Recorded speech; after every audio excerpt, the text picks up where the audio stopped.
बैठे नीतीश जी से, हमारे सम्राट जी से बात कर रहा था। मैंने कहा भाई सभा का समय क्या दिया है, क्योंकि हुजूम का हुजूम अभी आ ही रहा है। ये दोनों गेट में मैं देख रहा हूं, यानी एक प्रकार से पूरा प्रवाह चल रहा है। ये अद्भुत नजारा है। साथियों, बीते 10 वर्षों में देश ने जिन ऊंचाइयों को छुआ है, देश के विकास के जो काम हुए हैं, एनडीए को मिल रहे विशाल जन समर्थन में उसकी झलक दिख रही है। इसलिए आज पूरा देश कह रहा है, फिर एक बार, फिर एक बार, फिर एक बार, आज पूरा बिहार कह रहा है, फिर एक बार। साथियों, आपको याद होगा, लाल किले से मैंने कहा था, यही समय है, सही समय है। भारत के इतिहास में कई शताब्दियों के इंतजार के बाद ये समय आया है। ये वो समय है जब हम मिलकर काम करें तो भारत विकसित हो सकता है। भारत अपनी गरीबी दूर कर सकता है। हमें इस मौके को गंवाना नहीं है और इसलिए 24 का ये चुनाव बहुत अहम हो गया है। बीते 10 वर्षों में बिहार के लोगों ने देश हित में लिए गए अनेक बड़े निर्णय देखे हैं। आज भारत में, बिहार में आधुनिक इंफ्रास्ट्रक्चर बन रहा है। आज बिहार में आधुनिक एक्सप्रेस वे बन रहे हैं। रेलवे स्टेशनों का आधुनिकीकरण हो रहा है। वंदे भारत जैसी ट्रेनें बढ़ रही हैं। डिजिटल क्रांति ने सरकार की सेवाओं को आपके मोबाइल में पहुंचा दिया है। आज पूरी दुनिया में भारत का डंका बज रहा है।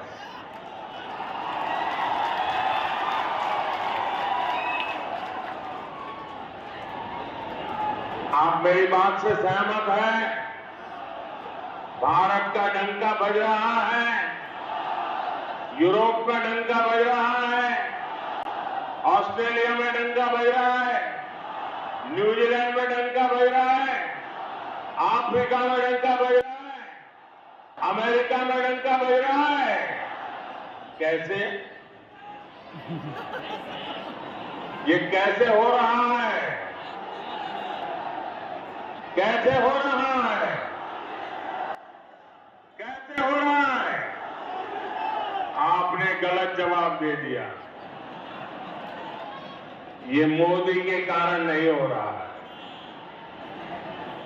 ये आपके एक वोट के कारण हो रहा है। आपके उस वोट की ताकत है जिसने देश को मजबूत सरकार दी और उसके कारण देश मजबूत कदम उठा रहा है। मुझे विश्वास है बिहार की ये महान धरती विकसित भारत के संकल्प को पूरा करने के लिए अपना भरपूर आशीर्वाद देगी। साथियों, मोदी देश से गरीबी खत्म करने के मिशन में जुटा है। मैं भी आप ही की तरह गरीबी को जीकर यहां आया। मैं कभी भूल नहीं सकता कि 2014 के पहले देश में क्या स्थिति थी। करोड़ों देशवासी कच्चे घरों में रहने को मजबूर थे या बेघर थे। देश के गांवों में ज्यादातर लोग खुले में शौच जाने के लिए मजबूर थे। गरीबों के पास न गैस कनेक्शन था, न नल से जल आता था। गरीब का राशन बिचौलिए खा जाते थे। अस्पताल में इलाज के लिए गरीब को दर दर भटकना पड़ता था। साथियों, गरीब का बेटा मोदी गरीब का सेवक है। मैं जब तक देश के हर भाई बहन की गरीबी दूर नहीं कर लूंगा, चैन से नहीं बैठूंगा।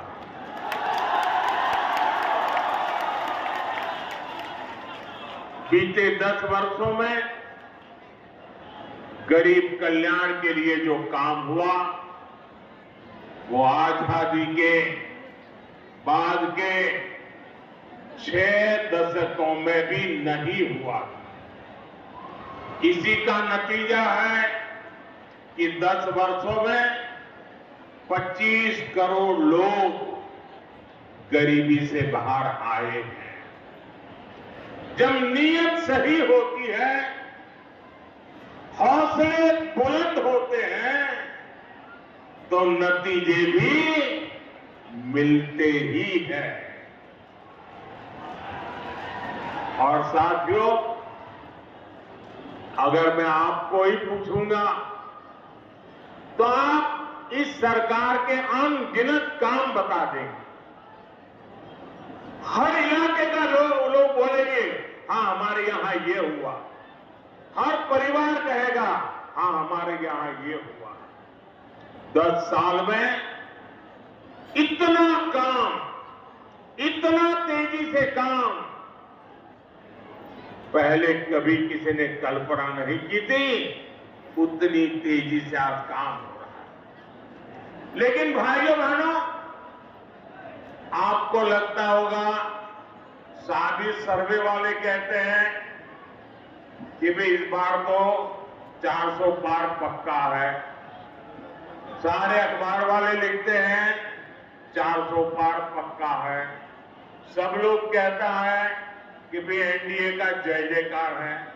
फिर लोग कहते हैं अरे इतना सारा हो रहा है, मोदी इतनी मेहनत क्यों कर रहा है? भाइयों बहनों, चुनाव तो आपने जिताना तय कर लिया। मैं तो मेहनत इसलिए करता हूं कि मुझे आपके दर्शन करने का सौभाग्य मिल जाता है। अपनों से मिलने का आनंद होता है, अपनों को मिलने से ऊर्जा मिलती है, अपनों को मिलने से प्रेरणा मिलती है। और इसलिए मैं आपके बीच आता रहता हूं। और भाइयों बहनों, इतने सारे काम हुए। कोई ये कहेगा यार मोदी जी बहुत हो गया, 21 में नाम हो गया, अब तो आराम करो। मेरा उनको जवाब है, मोदी मौज करने के लिए नहीं पैदा हुआ।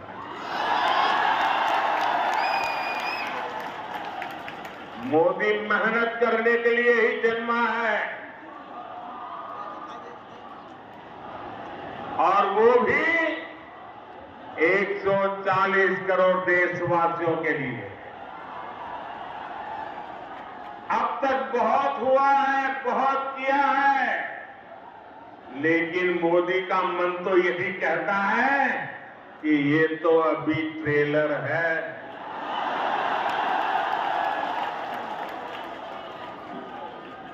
इतने से हमें रुकना नहीं है।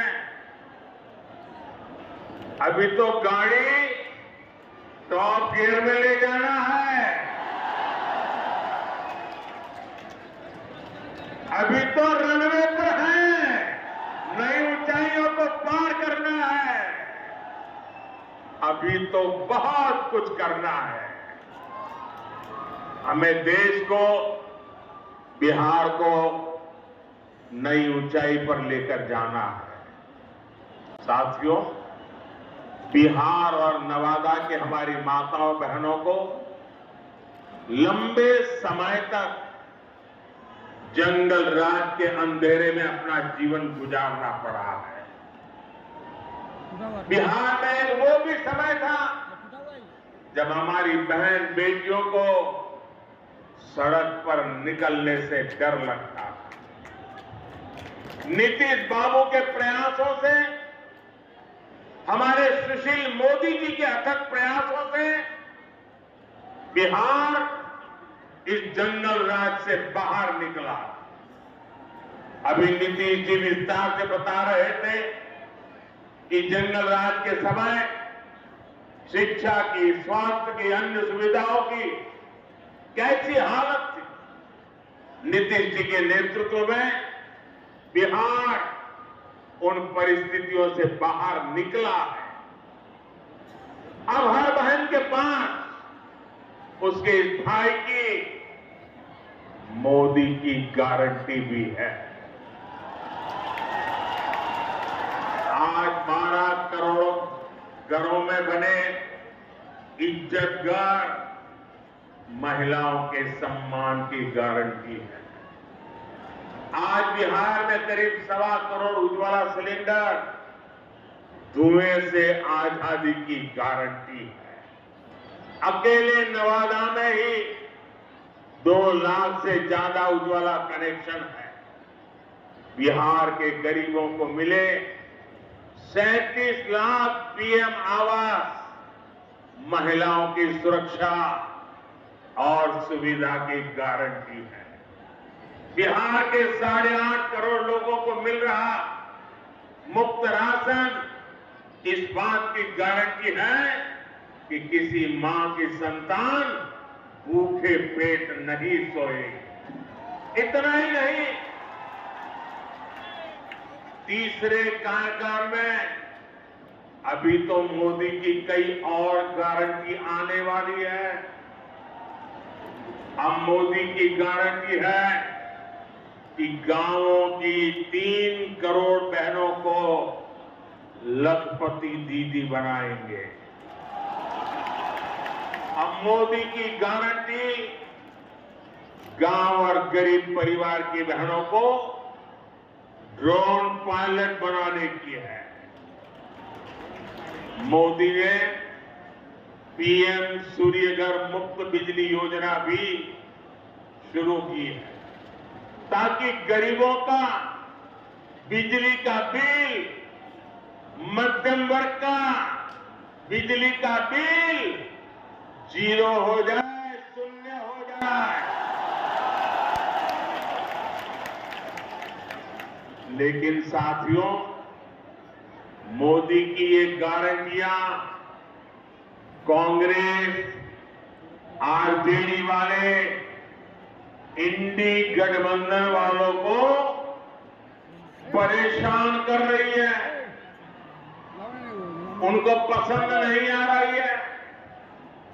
इंडी गठबंधन के एक बहुत बड़े नेता ने कहा कि मोदी जी आपको जो गारंटी देता है उस पर बैन लगना चाहिए। अरे इतने डर गए हो क्या? अरे मोदी की गारंटी से घबरा रहे हो क्या? ये लोग कहते हैं और कानून को जानकर कह रहे हैं कि मोदी का गारंटी देना ही गैर कानूनी है। मेरे देशवासी, आप ही देश के मालिक हैं। आप मुझे बताइए, क्या मोदी गैर कानूनी काम कर रहा है? क्या गारंटी देना गैर कानूनी है? क्या मैं मेरे देशवासियों को मेहनत करने की गारंटी देता हूं तो क्या मैं गुनाह करता हूं? मैं मेरे देशवासियों को यह कहूं कि मैं 24 घंटे काम करूंगा तो क्या यह गुनाह है? मोदी गारंटी देता है, उसको भी उन्होंने गुनाह बना दिया। अरे भाई, मोदी गारंटी इसलिए देता है क्योंकि उसके पास गारंटी पूरी करने का मादा है। मोदी गारंटी इसलिए देता है कि मोदी की नीयत साफ है। मोदी इसलिए गारंटी देता है क्योंकि वो गारंटी पूरी करने के लिए जी तोड़ मेहनत करता है। अहंकार में डूबे इंडी गठबंधन वालों को खुद को देश का परमानेंट शासक समझने वाले इंडी गठबंधन वालों को ये समझ नहीं आएगा। साथियों, चुनाव में झूठ बोलना, झूठ बोलकर वोट लेना इंडी गठबंधन वालों की पहचान यही है। इसलिए ये मोदी की गारंटी उसे भी रोकना चाहते हैं। ये भूल रहे हैं कि मोदी की गारंटी यानी गारंटी पूरा होने की गारंटी।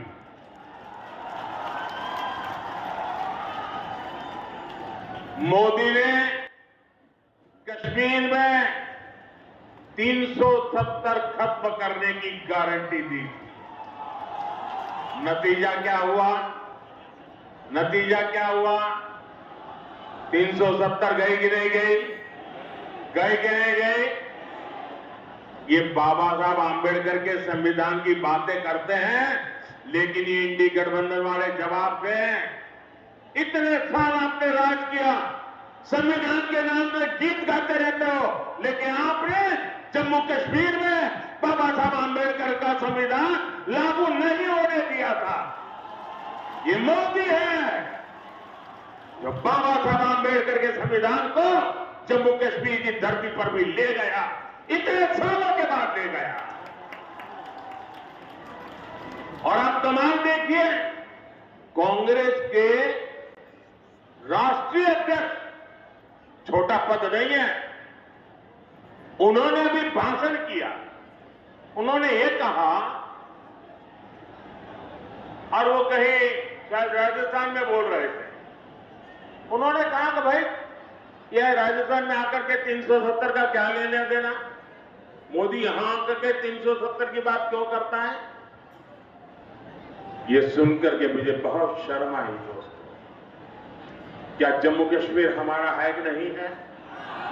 जम्मू कश्मीर हमारा है कि नहीं है? कांग्रेस समझ ले, सुन ले, इसी कश्मीर की रक्षा के लिए मेरे बिहार के अनेक नौजवानों ने मातृभूमि के लिए सबसे बड़ा बलिदान दिया है। कितने ही वीर जवान तिरंगे में लपट करके लौटे हैं कश्मीर को बचाने के लिए। आप ये कहते हो राजस्थान की धरती पर भी इतने ही वीर परिवार हैं जिनके बेटे मातृभूमि में कश्मीर की रक्षा करने के लिए शहीद होकर के लौटे हैं। आप ये कह रहे हैं कि हिंदुस्तान के उस कोने को क्या लेना देना, उस कोने को क्या लेना देना। ये टुकड़े टुकड़े करने वाली गैंग का प्रताप है कि ये लोग ये भाषा बोलने लगे हैं। क्या ऐसी भाषा बोलने वालों को माफ किया जा सकता है? क्या शहीदों का अपमान सहन किया जा सकता है? भाइयों बहनों, मोदी ने 3 तलाक को खत्म करने की गारंटी दी थी। नतीजा क्या हुआ? 3 तलाक जैसी महिला विरोधी कुप्रथा खत्म हो गई। मोदी ने भारत को आंख दिखाने वालों को सबक सिखाने की गारंटी दी थी। नतीजा, जो भारत को आंख दिखाते थे अब वो आटे के लिए भटक रहे हैं। मोदी ने गारंटी दी थी कि अयोध्या में रामलला का भव्य मंदिर बनेगा। आज अयोध्या में भव्य राम मंदिर का शिखर आसमान छू रहा है। जो 500 वर्षों में नहीं हो पाया, जिस राम मंदिर के निर्माण को रोकने की कांग्रेस और आरजेडी ने बरसों तक कोशिश की, वो राम मंदिर बनकर तैयार हो गया। और ये देखिए, चलो भाई, देशवासियों ने चंदा दिया, 1 रुपया, 5 रुपया, 500 रुपया, 1000 रुपया, देशवासियों के पैसे से राम मंदिर बना है। सरकारी तिजोरी से राम मंदिर नहीं बना है, देशवासियों ने बनाया है। इनकी क्या दुश्मनी है इस देश के लोगों से? इनकी क्या दुश्मनी है प्रभु राम से? इनकी क्या दुश्मनी है अयोध्या से? उनकी क्या दुश्मनी है हमारी विरासत से कि राम मंदिर बन गया तो बोले हम उसके प्राण प्रतिष्ठा में नहीं जाएंगे, विरोध किया। क्या ये शोभा देता है क्या? शोभा देता है क्या? इतना ही नहीं, इनके मन में इतना जहर भरा है कि उनकी पार्टी के कुछ लोग राम मंदिर प्राण प्रतिष्ठा में आ गए तो उनको 6 साल के लिए पार्टी से निकाल दिया। जरा रामनवमी आ रही है, ये पाप करने वालों को भूलना मत भाइयों बहनों, भूलना मत। और इसलिए ये भी जानते हैं कि अगर मोदी की गारंटी ऐसे ही चलती रही तो इनकी वोट बैंक की दुकान ही बंद हो जाएगी।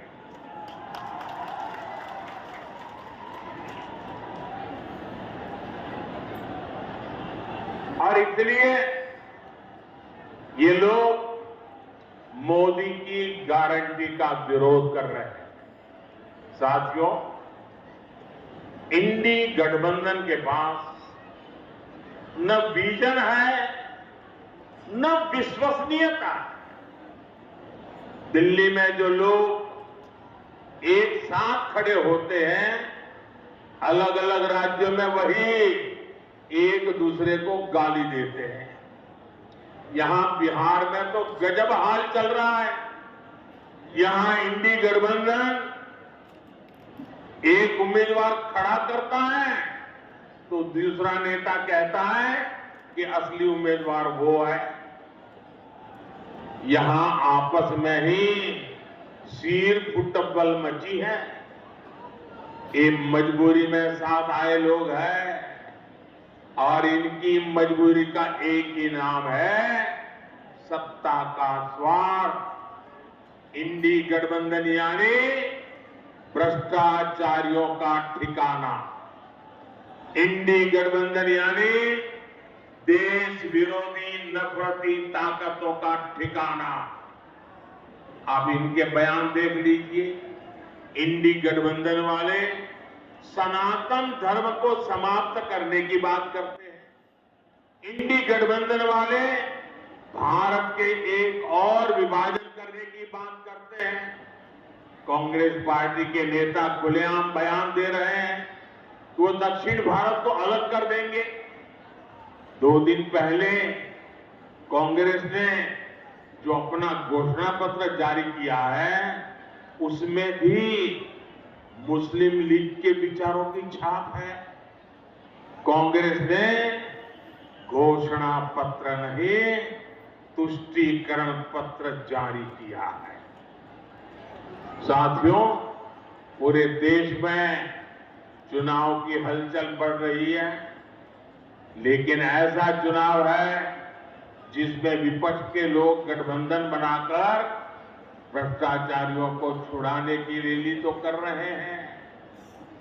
और हालत देखिए, दो खेमे, दोनों के विचार देख लीजिए। मैं कहता हूं भ्रष्टाचार हटाओ, वो कहते हैं भ्रष्टाचारी बचाओ।